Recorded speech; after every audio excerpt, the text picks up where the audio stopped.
अस्सलाम वालेकुम गाइस, मैं हूं मिस्टर जुनैद अहमद और मैं सिखाता हूं फ्री इंग्लिश लैंग्वेज कोर्स। मेरे चैनल में आप सबका बहुत बहुत वेलकम।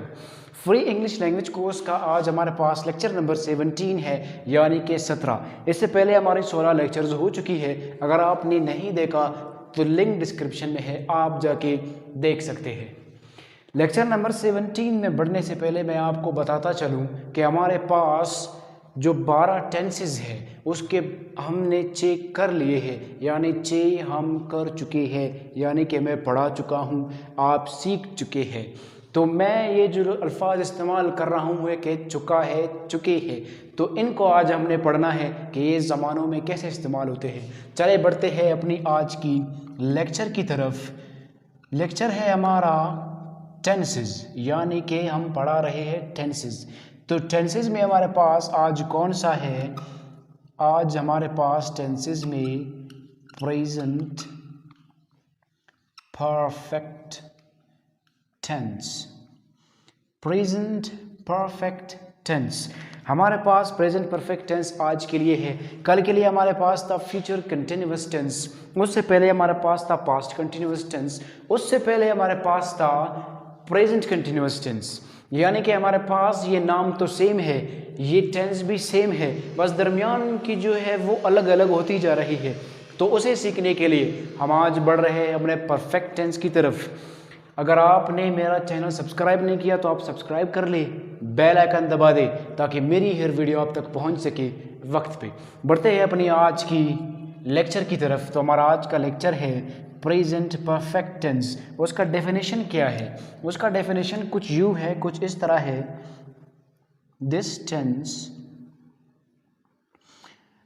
टेंस मुझे लग रहा था कि ये भी ब्लू है, मगर ये भी तो ब्लैक निकला। This tense is used for those actions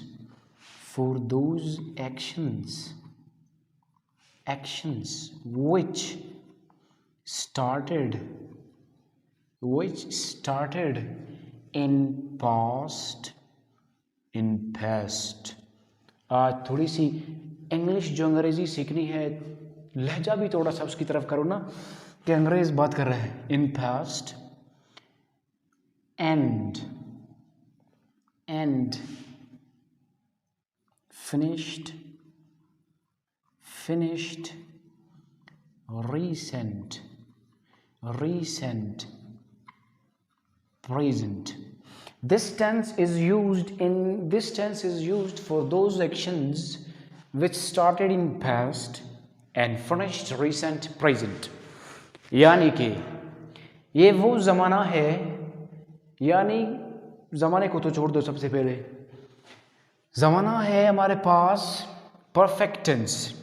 इसको हम इस्तेमाल करते हैं उन लम्हात के लिए या उन अमल के लिए या उन एक्शंस यानी कि कारकर्दगी के लिए जो हमने पास्ट यानी माजी में शुरू कर लिया और अभी अभी हमारे पास कुछ ही लम्हे पहले ख़त्म हो गई। यानी वो ख़त्म हो गई तो हम अगली बात करना शुरू कर गए। बढ़ते हैं उसकी तरफ। वो कैसे? वो कुछ इस तरह कि हमारे पास सबसे पहले आता है हेल्पिंग वर्ब। हम अपने सीक्वेंस के साथ चलेंगे। हमारे पास हेल्पिंग वर्ब आता है। हेल्पिंग वर्ब है सबसे पहला हैज़ और हैव हमारे पास हेल्पिंग वर्ब है। हेल्पिंग वर्ब यानी कि ये हमें बता देता है कि ये कौन सा ज़माना चल रहा है। ये हुए हमारे helping verb.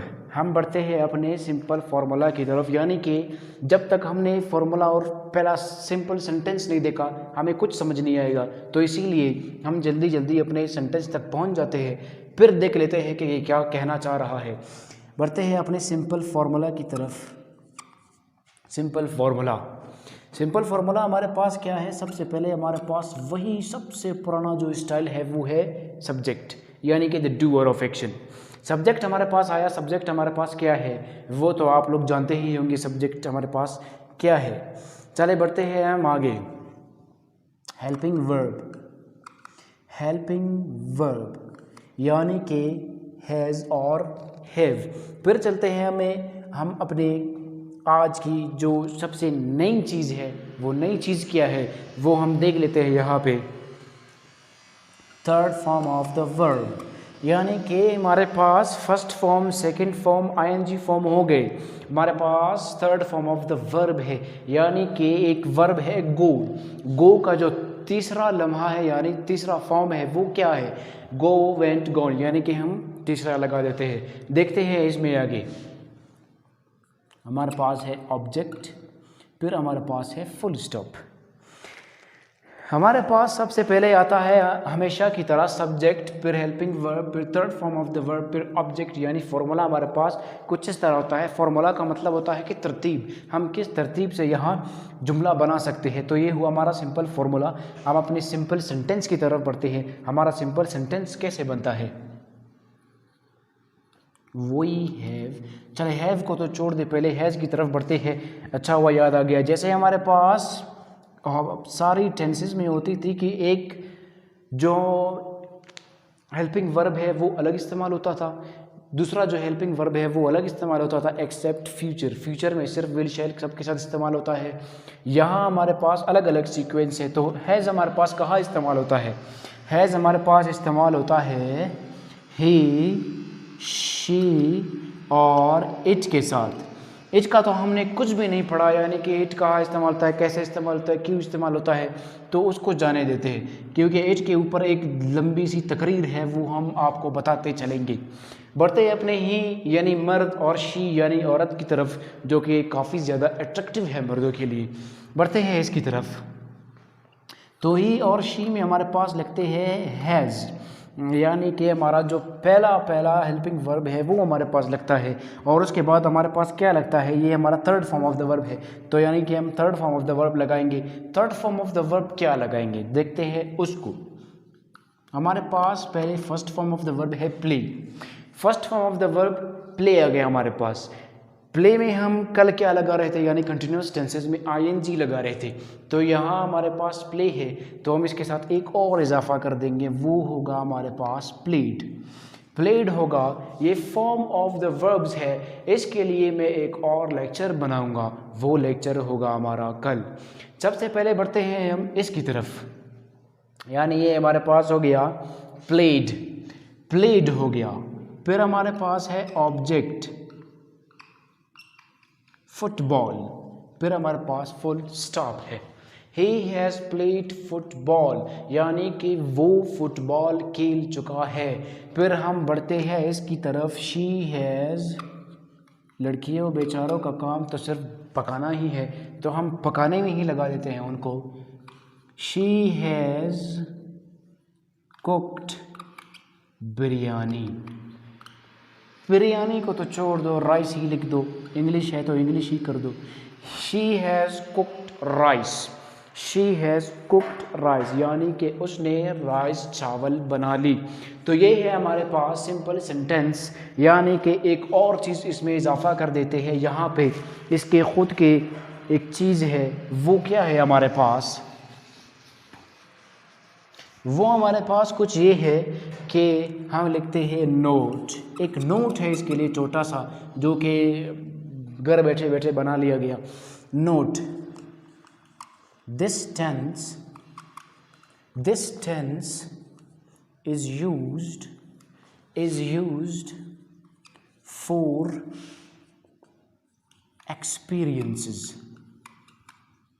This tense is used for experiences, यानी कि ये ज़माना तजरबात के लिए इस्तेमाल किया गया है।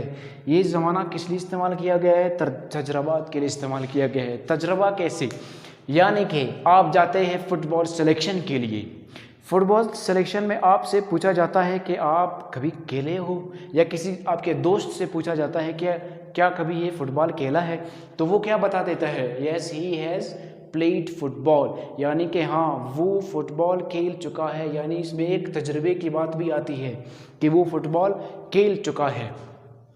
शी हैज़ कुक्ड राइस, आप जाते हैं, मुझे कोई औरत जाती है ना उसमें अपना सिलेक्शन, कुकिंग सिलेक्शन में। आजकल तो कुकिंग के लिए भी बहुत से लोग हैं, मर्द भी कुकिंग में लगे हुए हैं, औरत भी कुकिंग में लगे हुए हैं।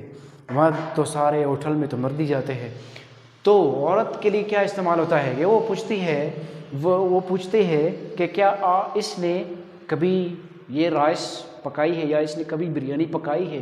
तो दूसरा क्या कहता है, yes she has cooked rice या biryani, she has cooked rice, कि वो चावल पका चुकी है। तो इसमें कुछ एक्सपीरियंस की बात भी आती है। ये हुआ हमारा आज का बात। तो बढ़ते हैं अपने नेक्स्ट स्टेप की तरफ। नेक्स्ट स्टेप हमारे पास क्या होती है, नेक्स्ट स्टेप होती है हमारा नेगेटिव सेंटेंस। नेगेटिव सेंटेंसेस के लिए कैसे इस्तेमाल करते हैं, डेफिनेशन को भी मिटा लेते हैं। नेगेटिव सेंटेंस हमारे पास कैसे इस्तेमाल होती है, नेगेटिव सेंटेंस कुछ यूँ इस्तेमाल होती है कि हम लिखते हैं नेगेटिव फार्मूला। सबसे पहले नेगेटिव फार्मूला क्या होता है, अभी शॉर्ट फॉर्म शुरू हो गए, यानी कि अभी शॉर्ट समझ ले कि NEG का मतलब है नेगेटिव, FOR का मतलब है फार्मूला। नेगेटिव फार्मूला हमारे पास क्या है, वैसे ही हर रोज़ की तरह सब्जेक्ट है हमारे पास। सब्जेक्ट के बाद हमारे पास क्या है, हेल्पिंग वर्ब है। हेल्पिंग वर्ब यानी कि हमारे पास हैज़ हैव है। नेगेटिव सेंटेंस से पहले एक और बात याद आई कि हम हैव का इस्तेमाल आते हैं। तो हैव को सीखने के लिए हम बाद में चले जाते हैं, पहले अपना नेगेटिव बना लेते हैं। नेगेटिव क्या होता है, सब्जेक्ट के बाद हमारे पास हेल्पिंग वर्ब आया, हेल्पिंग वर्ब के बाद हमारे पास आता है नॉट, नॉट आता है हमारे पास। नॉट के बाद हमारे पास आता है third form of the verb, third form of the verb के बाद हमारे पास वही ऑब्जेक्ट आता है। ऑब्जेक्ट के बाद वही उसका इख्तिताम कहाँ हो जाता है, वो इख्तिताम होता है हमारा फुल स्टॉप पे। तो ये हुआ हमारा नेगेटिव सेंटेंस का फॉर्मूला कि नेगेटिव सेंटेंस यहाँ हम कुछ इस तरह बनाते हैं, यानी कि इसमें सिर्फ इजाफी क्या है, third form of the verb है। तो third form of the verb देखते हैं कैसे बनाते हैं, ही या फिर शी। तो हैज़ का है, हैज़ की ही तरफ चलते हैं। हैज़ नॉट प्लेड, या फिर कुछ इसी तरह ही कुछ और चीज़, सिंग को तो छोड़ ही दो, सिंग को तो बिल्कुल साइड पे रखो, गाना किसे नहीं आता है। वही अपना लिख देते हैं जो अपना पहले लिखे थे हम लोगों ने, प्लेट। यहाँ पे हम लिखते हैं फिर से कुक्ड। फिर आता है हमारा ऑब्जेक्ट, यहाँ हम करते हैं क्रिकेट, फुल स्टॉप। और यहाँ हम करते हैं मीट, फुल स्टॉप। यानी कि उसने वो गोश्त पका चुकी है, वो क्रिकेट खेल चुका है। फिर से एक्सपीरियंस की भी बात आती है। फिर यहाँ पे जो हमारा चुके हैं यानी ख़त्म हो चुका है रिसेंटली, उसकी भी बात आती है। तो ये हुआ हमारा नेगेटिव सेंटेंस। नेगेटिव सेंटेंस कुछ इस तरह बनाते हैं, यहाँ आप सारा इस तरह बना सकते हैं। सिर्फ ये जो है हमारा third form of the verb है, किसी चीज़ का भी third form of the verb लगा लो, वर्ब का थर्ड फॉर्म लगा दो, और उसके बाद ऑब्जेक्ट लाजमी है हमारा। ऑब्जेक्ट नहीं हुआ तो ये हो गया ऑब्जेक्टलेस, फिर वो किसी और चीज़ में आ जाता है। परफेक्ट टेंस में कुछ यूँ बनता है। बढ़ते हैं अपने इंटरोगेटिव की तरफ। इंटरोगेटिव हमारे पास क्या होता है, INT का मतलब इंटरोगेटिव, और FOR का मतलब है फॉर्मूला, SEN का मतलब है सेंटेंस। तो ये हमारे सेंटेंस हो गए। बढ़ते हैं इसकी तरफ। तो सबसे पहले हमारे पास आता है वही अपना पुराना स्टाइल का हेल्पिंग वर्ब। हेल्पिंग वर्ब के बाद हमारे पास क्या आता है, हेल्पिंग वर्ब ये हुआ, यानी कि हमारे पास हैज़ और हैव है। हम हैज़ का बना रहे हैं तो पहले हैज़ ही लिख देते हैं। तो हम चलते हैं अपने सब्जेक्ट की तरफ। फिर हमारे पास हेल्पिंग वर्ब के बाद आता है सब्जेक्ट, फिर हमारे पास आता है third form of the verb. Third form of the verb के बाद हमारे पास वही ऑब्जेक्ट आता है। फिर हमारे पास फुल स्टॉप आ जाता है। तो फुल स्टॉप नहीं आता है, थोड़ा सा घबरा नहीं गया, भूल गया, यानी कि मिस्टेकन। तो हमारे पास आता है क्वेश्चन मार्क। क्वेश्चन मार्क इसलिए आता है क्योंकि ये सबसे बड़ी दलील होती है कि यहाँ सवाल पूछा जा रहा है, गजेड़ो। तो ये हुआ हमारा इंटरोगेटिव फार्मूला। तो बढ़ते हैं अपने इंटरोगेटिव SEN की तरफ, यानी कि सेंटेंस की तरफ। सेंटेंस होता है हमारा इंटरोगेटिव किस तरह, हमारा इंटरोगेटिव होता है वही हैज़ लग गया, यानी कि सबसे पहली और छोटी दलील कि ये क्वेश्चन किया जा रहा है। उसके बाद हमारे पास आता है सब्जेक्ट। सब्जेक्ट क्या आता है? ही और शी, यानी इसके अलावा आप लोग एक सिंगुलर नाम भी लगा सकते हैं, जैसे ही के साथ आप जुनैद लगा सकते हैं या फिर कोई और ऐसी बात कर सकते हैं, और शी के बाद शी के साथ आप किसी का भी नाम लगा सकते हैं, यानी किरण, किरण लगा सकते हैं, जो कि बहुत ही मशहूर बात है इंडिया और पाकिस्तान में। तो आप इस तरह कुछ लगा सकते हैं ही और शी के साथ, यानी कि सिर्फ सिंगल नाम हो, डबल ना हो। तो बढ़ते हैं अपने दूसरे अमाल की तरफ, यानी कि हमारा जो third form of the verb है। Third form of the verb हमारे पास क्या आता है? तो third form of the verb में अभी हम कुछ और लिख देते हैं। कुछ और क्या लिख देते हैं? रिटन क्या, यानी कि लिख चुका है। तो लड़की के साथ हम क्या लिख देते हैं? बार बार औरत ही ज़ुबान पे आ रही है। लिखते हैं शी के साथ हम क्या? शी के साथ हम लिखते हैं कुछ एक ऐसी अल्फाज जो औरतें ज़्यादातर करती रहती है। तो हम यहाँ भी रिटर्न लिख देते हैं, कोई बात नहीं, अभी उनका चुगली करने की क्या ज़रूरत है इतना कि वो क्या करती रहती है। Written a letter, has he written a letter, has he written N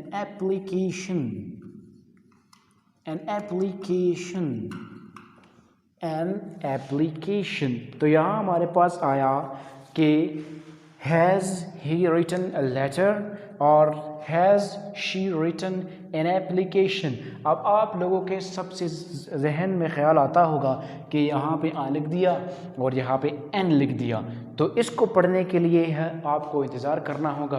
कुछ ही दिन में हमारा आएगा जहाँ हम पढ़ाएंगे आर्टिकल्स, तो उस दिन तक इंतज़ार करें जब आप लोगों को समझ आ जाएगा कि एन और आ मैंने अलग अलग क्यों लगाया। तो ये हुआ हमारा इंटरोगेटिव सेंटेंस एज के लिए। बढ़ते हैं अपने हैव के लिए। हैव के लिए सबसे पहले हमारा क्या है?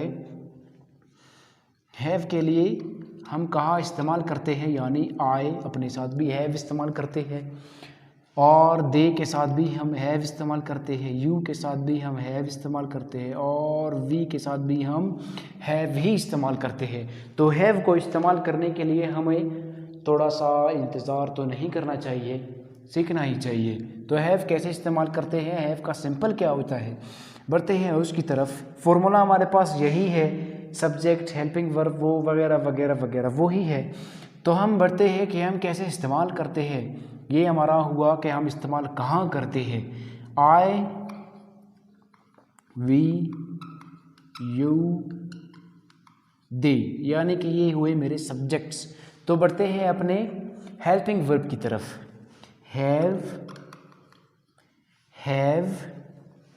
Eaten food. यहाँ हमारे पास सिर्फ क्या आया? यहाँ हमारे पास सिर्फ आया प्रेजेंट परफेक्ट टेंस, यानी कि एक्सपीरियंस की कोई बात नहीं आई कि आई हैव ईटन फूड या वी हैव ईटन फूड या यू हैव ईटन फूड या फिर दे हैव ईटन फूड, कि वो, मैं, हम या आप खाना खा चुके हैं। ये हमारा हुआ प्रेजेंट परफेक्ट टेंस का सिंपल, यानी कि हैव का सिंपल सेंटेंस। एस का मतलब सिंपल सेंटेंस। बढ़ते हैं अपने नेगेटिव सेंटेंस की तरफ। नेगेटिव सेंटेंस कैसे होता है? तो नेगेटिव सेंटेंस कुछ ही होता है, यहाँ आपने थोड़ी सी जहमत करनी है कि नॉट लगा देना है। नॉट आ गया तो फिर आई हैव नॉट या we have not, you have not और they have not eaten food. ये हमारे पास हुआ हमारा नेगेटिव, यानी हैव के लिए negative sentence present perfect tense का। फिर हम बढ़ते हैं अपने इंटरोगेटिव की तरफ। थोड़ा शॉर्ट हो जाए क्योंकि बहुत बड़ा होता है, सब तो देखते नहीं हो सारा वीडियो, बस ऐसे ही खोल दिया, हो गया ख़त्म, एक ही मिनट में 15-20 मिनट वाली वीडियो ख़त्म। तो ये हुई हमारी नेगेटिव सेंटेंस। तो हम बढ़ते हैं अपने इंटरोगेटिव सेंटेंस की तरफ। INT और SEN सेंटेंस की तरफ। इंटरोगेटिव सेंटेंस हमारा कैसे बनता है? तो सबसे पहले मैंने लगा दिया हैव हैव के बाद हम क्या लगा लेते हैं? हैव के बाद हम उसी तरह यानी इसी तरह हम लगा लेते हैं सब्जेक्ट यानी कि आई वी यू दे, ये हुए हमारे सब्जेक्ट्स। उसके बाद हम लगा लेते हैं क्या? Third form of the verb. वाह, अभी third form of the verb लगा देते हैं, वही लगा देते हैं अपना ईटन। चलिए ईटन को छोड़ दें, ईटन तो हो गया वहाँ पे, वो छोटा सा है। आगे बढ़ते हैं हम किस तरह बढ़ते हैं आगे। Sorry, have I we you they played, sorry played को भी छोड़ दिया। हम कहाँ से अब वर्ब की तरह तक पहुँच गए, हम अभी तक प्लेड और कुछ इसी तरह चीज़ों में फंसे हुए हैं। लिखते हैं beaten. I we you they have beaten the enemies। Have I beaten the enemies? Have we beaten enemies? Or have you beaten the enemies? Have they beaten the enemies? क्या आप दुश्मनों को मार चुके हो? क्या मैं दुश्मनों को मार चुका हूँ? क्या वो दुश्मनों को मार चुके हैं? कि क्या हम दुश्मनों को मार चुके हैं? तो ये हुआ हमारे पास इंट्रोगेटिव सेंटेंस। आज का थोड़ा सा गड़बड़ भी हो गया, मिक्स भी हो गया, मगर कोई बात नहीं, आप लोग समझ जाओगे, क्योंकि ये हमारी तो सिर्फ शुरुआत है और शुरुआत होती भी ऐसी ही है। सॉरी, ऐसी तो नहीं होती है, कोई गड़बड़ नहीं है भाई, जस्ट जोक्स अपार्ट। ये हुआ हमारा प्रेजेंट परफेक्ट टेंस। तो आज हमने सीख लिया कि प्रेजेंट परफेक्ट टेंस हमारे पास क्या होता है, या कौन से वो सेंटेंस है जिन्हें हम प्रेजेंट परफेक्ट टेंस कह सकते हैं। तो ये है हमारे पास वो जुमले, वो अल्फाज जिन्हें हम प्रेजेंट परफेक्ट टेंस कह सकते हैं। तो आज के लिए इतना ही काफ़ी था, उर्दू इतना ही हो गया। यानी कि मुझसे किसी ने कहा था कि यार आप इंग्लिश सिखा रहे हो, आप इंग्लिश करते क्यों नहीं हो? तो भाई सबसे पहली बात हमारी यही हुई थी शर्त कि हम सिंपल के तरीके से फ्री इंग्लिश लैंग्वेज कोर्स सीखेंगे। तो सिंपल उर्दू ही सबको समझ आती है, तो उर्दू ही हुए। इंग्लिश करेंगे किसी दिन इंशाल्लाह, जब हमारे टेंसेस ख़त्म होंगे, यानी कि 12 के 12 टेंसेस मुकम्मल होंगे, तब हम अपनी इंग्लिश शुरू करेंगे, तो प्योर इंग्लिश ही कहेंगे। सो यहाँ तक हो गया, दैट्स इट। अल्लाह हाफिज़। मिलते हैं कल की वीडियो में। हंसते रहे, मुस्कुराते रहे और सीखते रहे। अभी घर चले। अल्लाह हाफिज़।